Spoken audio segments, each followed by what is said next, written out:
នៅក្នុងភូមិដាច់ស្រយាលមួយនាខេត្តបាត់ដំបងកាលពីចំនួនឆ្នាំ80សុខាគឺជានារីដែលស្រស់ស្អាតជាងគេនៅក្នុងភូមិនាងបានរៀបការជាមួយរិទ្ធដែលជាកសិករដ៏ឧស្សាហ៍ម្នាក់ជីវិតប្តីប្រពន្ធរបស់ពួកគេកាន់តែមានក្តីសុខ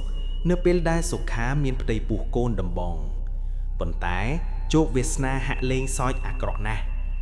នៅយប់ដែលសុខាត្រីឆ្លងទន្លេមេឃបានធ្លាក់ភ្លៀងយ៉ាងគំហុកផ្គរលាន់រន្ទះបានក៏ក្រាកដៃឆ្មោកប្រចាំភូមិបានព្យាយាមអស់ពីសមត្ថភាពប៉ុន្តែក្មេងបាយជាទើសជើងចេញមកមិនរួចសំឡេងស្រែកធ្ងរដោយការឈឺចាប់របស់សុខា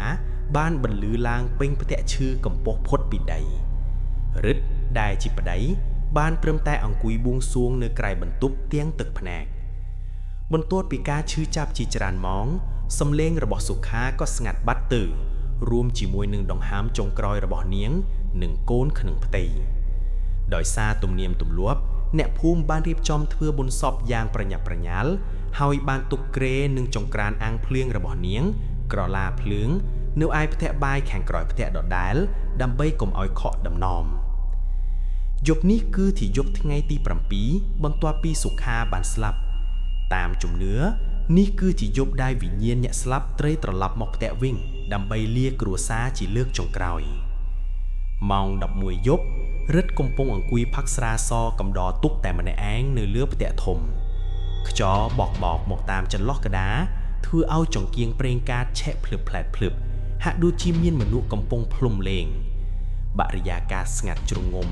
មានតែសំឡេងសត្វទីទុយយំលាយឡំនឹងសំឡេងឆ្កែព្រុសលូឈឺបន្តបន្ទាប់ពីចុងភូមិតរហូតមកដល់មុខផ្ទះរបស់គាត់ស្រាប់តែរិទ្ធចាប់ផ្ដើមធំក្លិនមួយយ៉ាងចម្លែក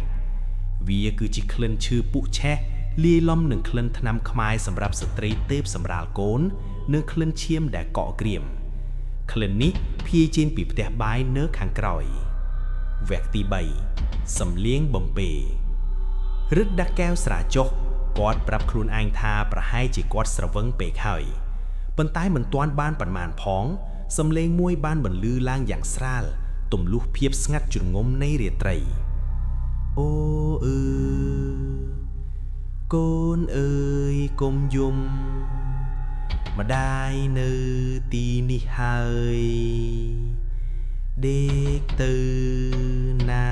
ទូលបង្គំម្ដាយវាគឺជាសំឡេងរបស់សុខា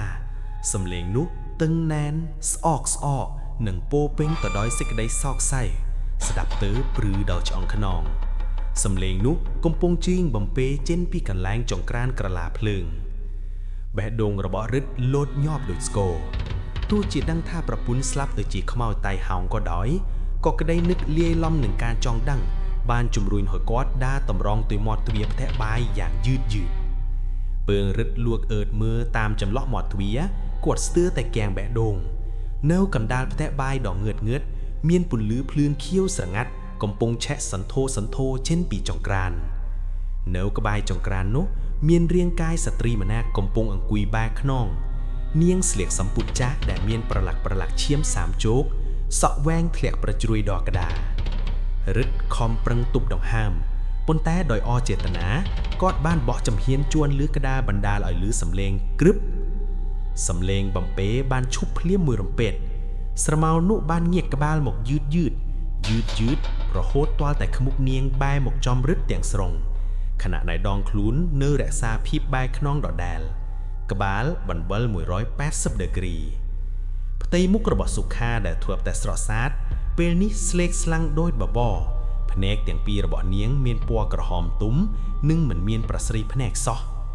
អ្វីដែលកាន់តែរន្ធត់គឺក្នុងរង្វង់ដៃរបស់នាងកំពុងពណ៌ក្បាលត្រួយជែកមួយដែលប្រឡាក់ពេញទៅដោយឈាមនិងកំពុងបំបីដោះវានាងសម្លឹងមកប្តីរួចញញឹមសន្ធឹងមាត់ដល់ត្រចៀកបង្ហាញធ្មេញស្រួយហើយនិយាយដោយសំឡេងយឺតអូសបន្លាយថាបងរិទ្ធមិនមកអាំងភ្លើងជាមួយអូននិងកូនយើងរងាណាស់គ្រាន់តែឮប្រយោគនេះរាងកាយរបស់រិទ្ធទន់ជ្រាយដូចកេះដកឆ្អឹងគាត់ប្រឹងងើបរត់ប៉ុន្តែជើងទាំងពីរហាក់ដូចជាជាប់សោវិញ្ញាណរបស់សុខាបានក្រោកឈរឡើង រួចអណ្ដែតផុតពីក្តារផ្ទះបន្តិច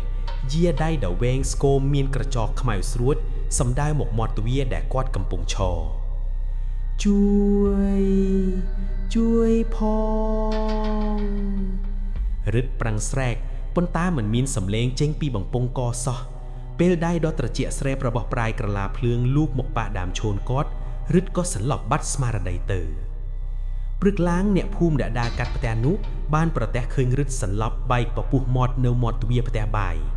នៅក្បែរខ្លួនគាត់មានបន្សល់ទុកនៅកណ្ដោបក្មេងប្រឡាក់ឈាមនិងស្នាមក្រចកដៃខ្មៃៗដាមជាប់នៅលើដើមឈូនគាត់រឹតបានត្រូវគេជួយសង្គ្រោះទាន់ពេលប៉ុន្តែគាត់បានคล้ายទៅជាមនុស្សវិកលចរណៈតែងតែអង្គុយអោបក្បាលជង្គង់រអឺរដាមតែម្នាក់ឯងតាំងពីថ្ងៃនោះទៅផ្ទះនោះត្រូវបានគេបោះបង់ចោលប៉ុន្តែរៀងរាល់យប់ភ្លៀងធ្លាក់អ្នកភូមិដែលដើរកាត់តែងតែឃើញពន្លឺភ្លើងខៀវៗនិងឮសំឡេងបំពេកូនល្វើយចេញពីផ្ទះបាយនោះជានិច្ច